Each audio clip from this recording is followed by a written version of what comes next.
It's time for my nearly nightly paddle trip out here on the Wapsipinicon River near Frederica, Iowa. Tonight, though, is going to be less about wildlife photography and more about testing out some new equipment.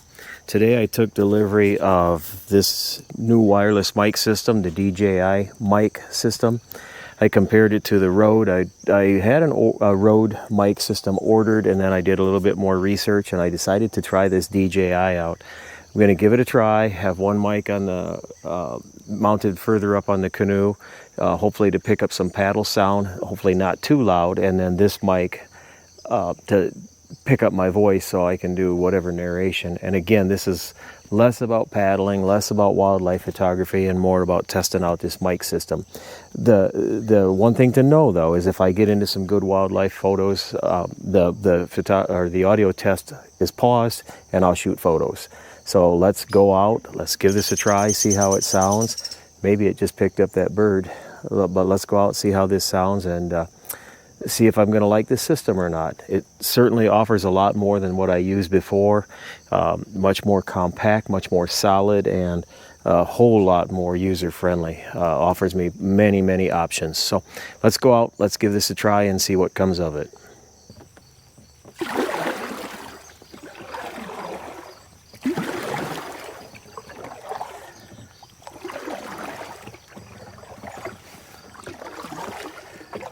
All right, we are off in the canoe now. I have the mic set a little different than I used to do. I used to have the mic that I use to pick up the paddling sound set at the same level as the voice sound, and I've got that changed a bit up for this trip, just to test it. Again, this is just a test.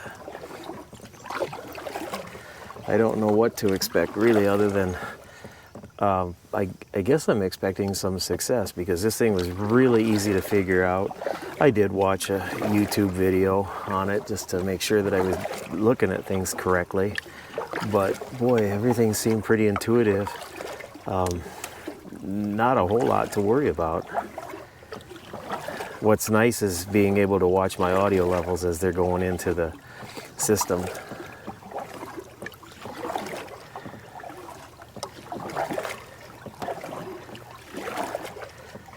I'm going to pause now and just do a quick test, mic check, and make sure that everything is working as I think it is, so I don't waste a whole lot of time only to find out it didn't work at all. First test, or first quick test on using the back of the camera, it looks good, sounds good. I guess I should say sound. I'm testing a microphone here, not a camera, and it sounded good. I'm hoping I have that balance set right. I don't want the audio from the paddle, I don't want the natural sound, that sound, to drown out the voice.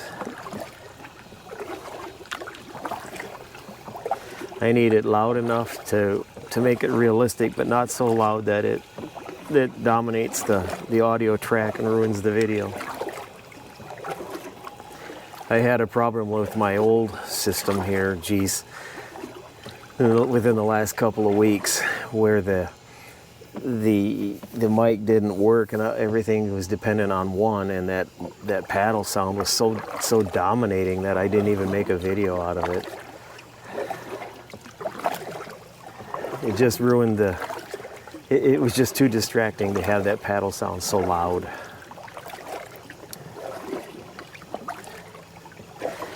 On that system, which was a Movo, M-O-V-O, wireless mic system, they work. I don't want to say they didn't work, because they did work.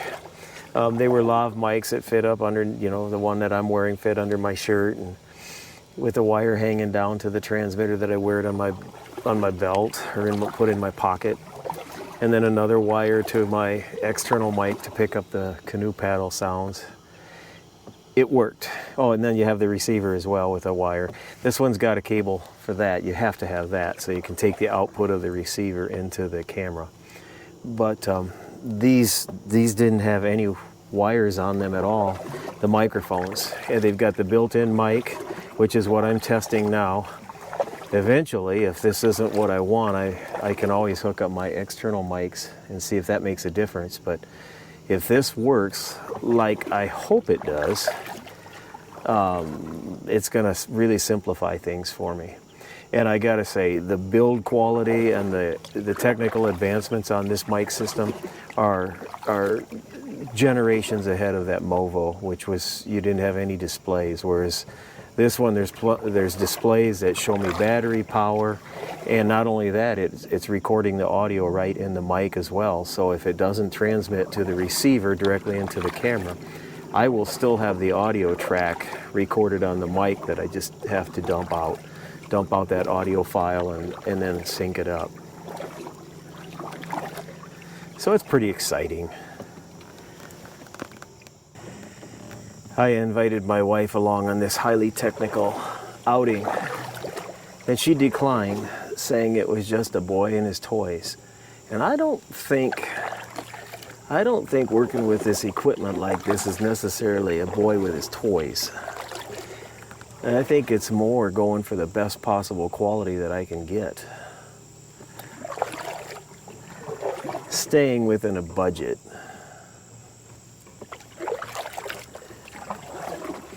I will admit, they do not give this system away. It was 3.5 times what that Movo cost, but I can see why.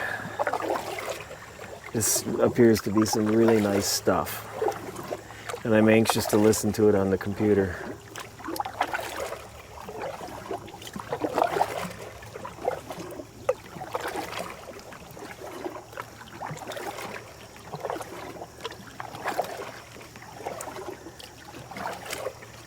I have it set in stereo right now, so the paddle is coming off of one mic and my voice is another, and then hopefully when I mix things together it'll all come out somewhat balanced. If that doesn't work, I don't know, maybe I'll have to go mono, mix them that way.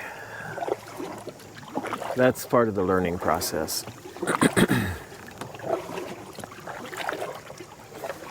The way that these mics attach is, at least on shirts, is a very strong magnet is on the inside of the shirt holding the mic to the outside, so it looks like I've got a little hunk of chocolate on my shirt with a piece of dead animal fur over top of it, that being the windscreen.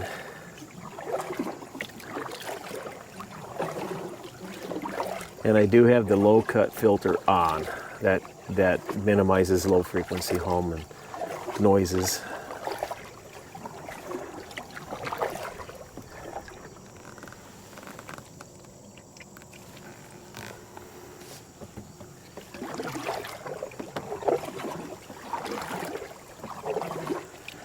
It's hard to believe I started doing these videos with just a GoPro 3 and the built-in mic, and I could tolerate that audio.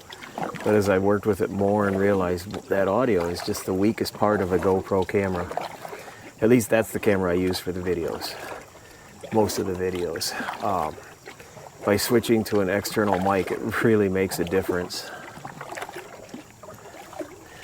As for the video part, I have not been able to get my Nikon to produce as good a video. By that I mean sharpness and stability, the whole gamut. I have not been able to get my Nikon to do as simply as my GoPro does when it comes to video. It shoots much better still pictures, but for video, there's no comparison, at least yet. I'll keep working on it, but the problem with the Nikon is you've got a DSLR on a tripod in a moving canoe, shooting pictures of stuff that may or may not be moving. That's a lot. And the GoPro is fixed focus, very wide angle, so that helps everything to appear to be in focus, and it does a good job.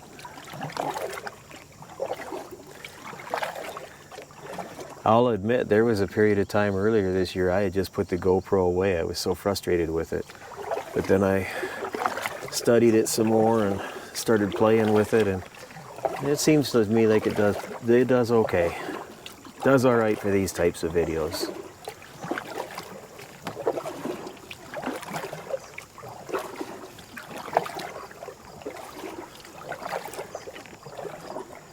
The microphone will record many hours I think 5 hours, and then I can drop it in the case, and the case will automatically charge the mics, both microphones and the receiver.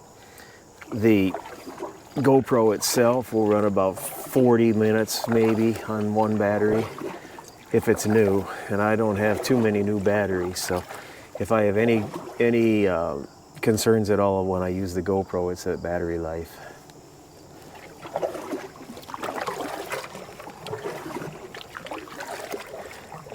I have figured out a way to hook up an external battery to the GoPro. I don't do it very often, but I could do it if I wanted to. So the benefit of that is I could record as long as the memory card didn't fill up. The negative of that is if I were going on a long trip, then I would have to carry an external battery pack with me and some way to charge it, which would be, I already carry a small solar panel with me, but I would really be dependent on that. And if I had a couple days of rain, that solar panel will not charge that external battery, which then wouldn't power the GoPro.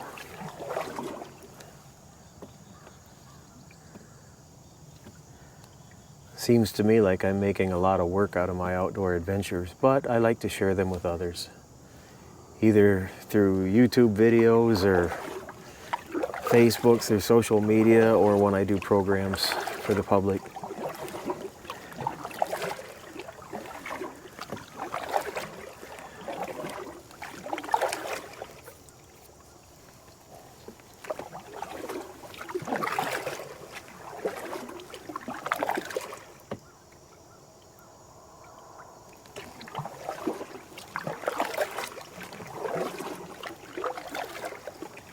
The microphone that I'm wearing and that I have set to pick up the Nat sound, it's not a shotgun mic that just focuses certain directions. It's omnidirectional, so it will be interesting to see if it's picking up the road noise that I can hear from the highway or not. I'm hoping not, but boy, I don't know, the meter looks like it might be. If it does, I can either switch to the shotgun mic or tolerate it.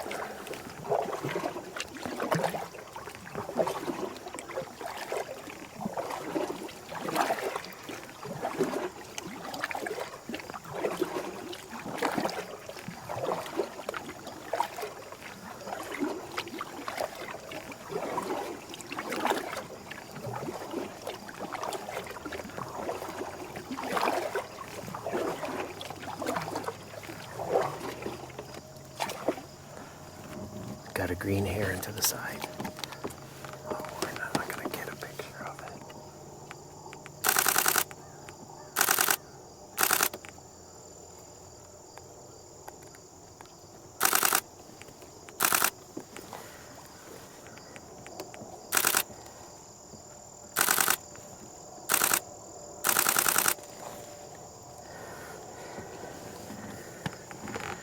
I have been watching for them for the last few weeks, and now tonight I'm not even paying attention, and there's one,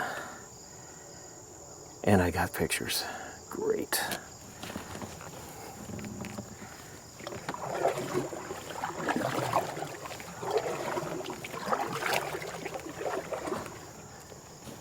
That's exciting.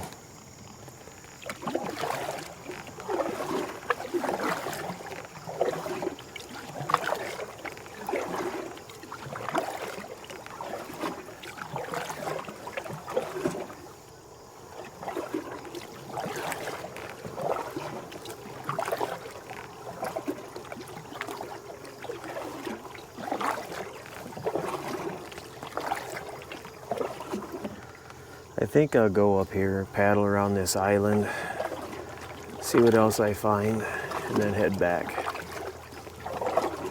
I don't have to be out here for hours to check this.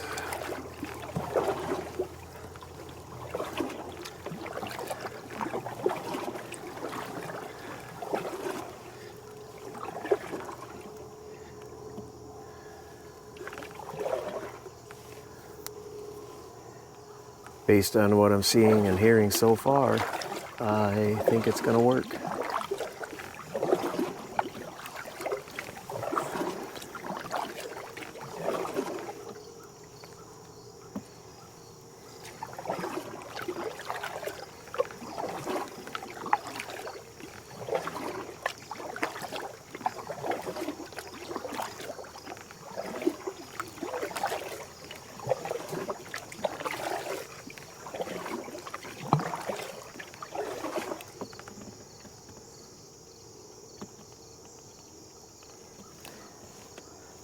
I should probably explain that if I were paddling down a river that had rapids or rough stretches or chances of equipment getting soaked, then I would have to rely on the in-camera microphone of the GoPro just to assure that it was still waterproof, that it could take it. Wouldn't be my first choice, but I don't want to ruin my camera either.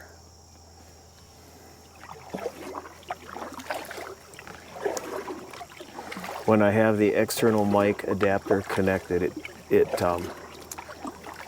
ends the waterproof qualities of the GoPro. It's got a couple of jacks on it, and I actually pull one of the covers completely off. So for that reason, I have to be careful.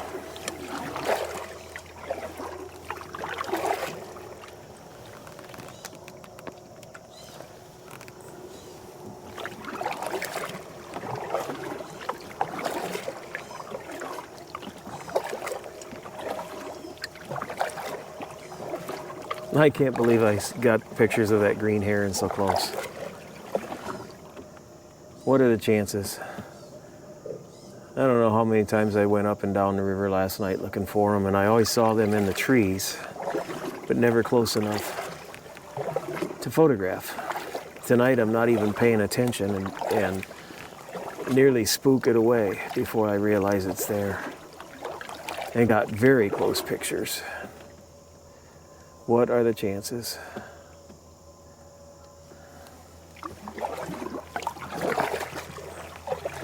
I'm not sure how many green herons we have in the area right now, but I've seen 4 at one time. So I'm curious if there's a nest somewhere. There's another one.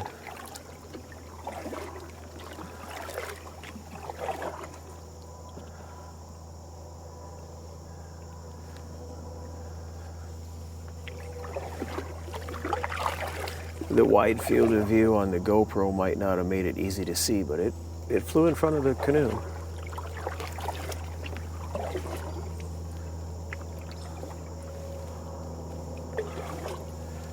It's still down here somewhere.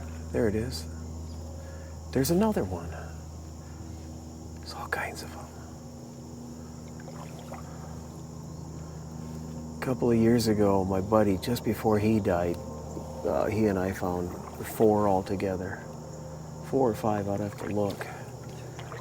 But nothing like that since. They're straight in that dead tree ahead of us.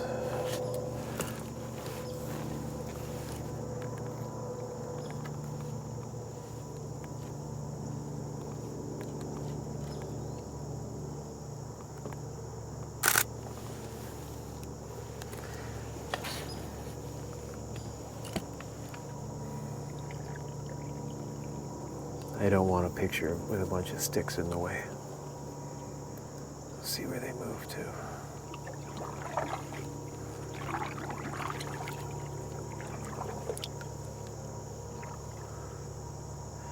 All right, so we know there's 2 back here. I see one. Where's the other one? There it is. They must be nest mates. They're hanging out together. Oh, that's neat.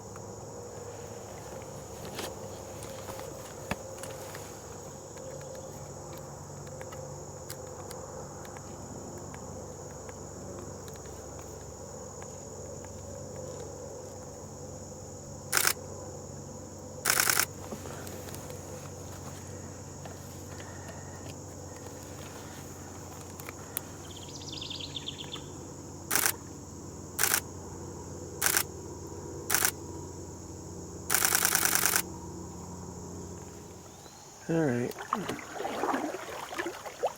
we'll let it be. I got pictures.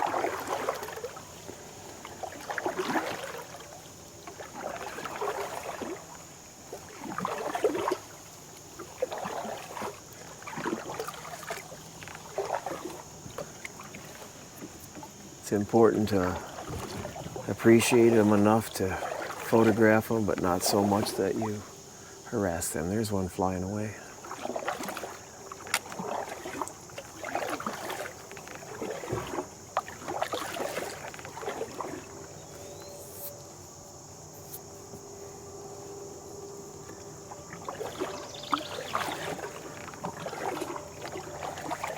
As I said in the introduction to this video, if I see something worth taking pictures of, I'm gonna stop. That happened.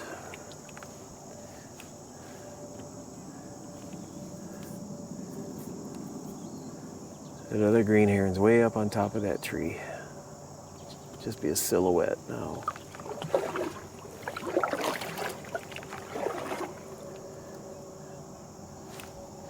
Just last night I was talking to a guy who was out here, and we were discussing how almost every time you come out here you see something. So many people just think of this as just shallow and mucky and muddy and full of snakes, but there's so much more.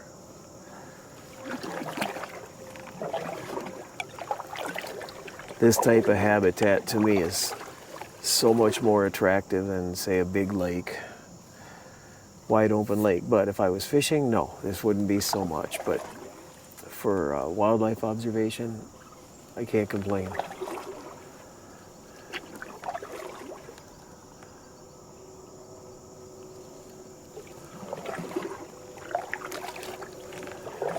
I do know that me paddling and talking to test this mic is scaring things.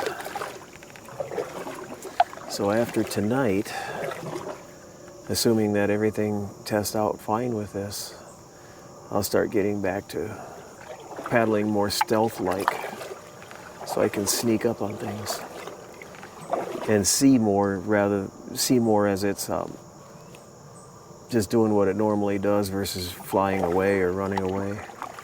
Kingfisher there.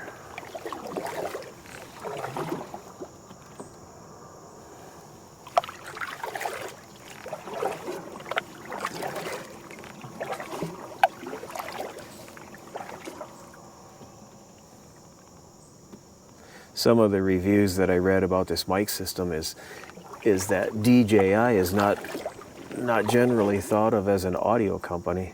They make really good drones. In fact, I fly two for work, and they make the Osmo camera, or made the Osmo camera. But as for mics, this is kind of their entry into the system or into the process. But what I've seen so far and the reviews that I've read have been outstanding.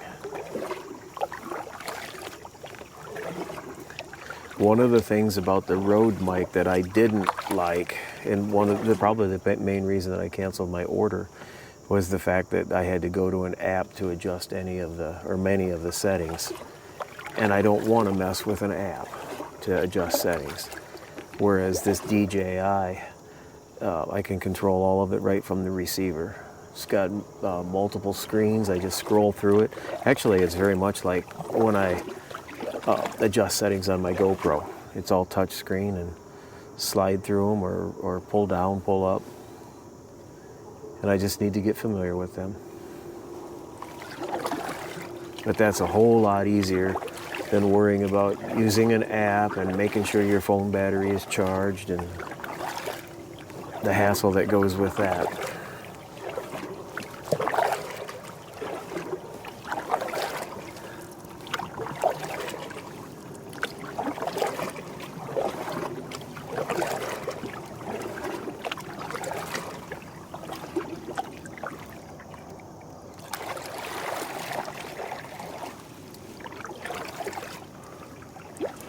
Now that first green heron that I saw might be up here somewhere. Possibly already relaxed from my surprising it.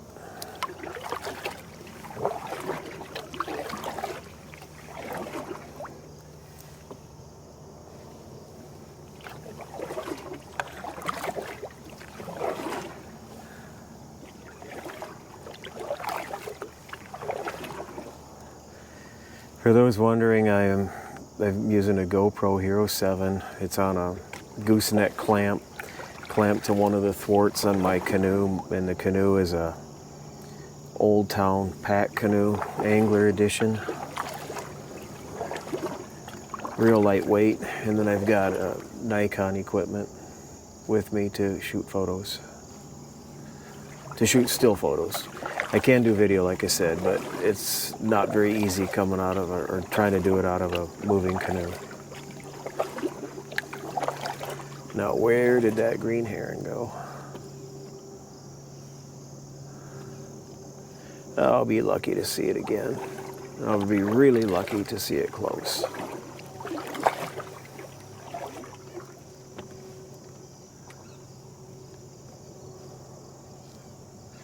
I have been fortunate enough to see 2 green heron nests in my lifetime, but none up here. That said, I would guess they did nest with as many as I've been seeing. And the way that they hang together.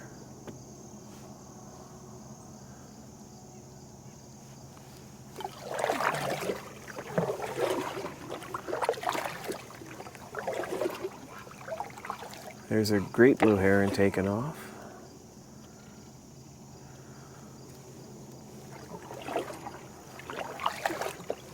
I'd take pictures of that too if I can get close. I won't get close if I keep talking.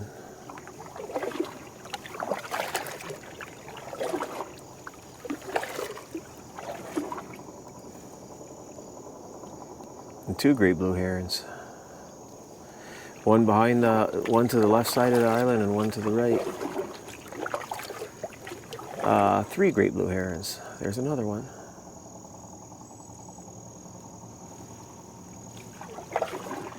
Years ago, we used to have all kinds of herons up here, great blue herons. And I got close-up pictures of them eating frogs. And I mean, I could get really close. But lately, they're so skittish that I'm lucky to get even a distant shot. I think I'm going to call this good for now on this video. I've been out long enough testing it as I would normally use it.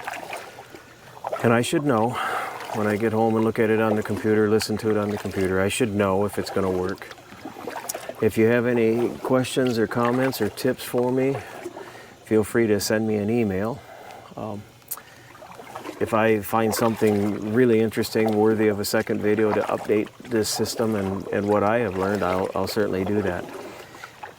Otherwise, I encourage you to subscribe because I do put out videos periodically, and for those who have stuck with it this long, I thank you for watching.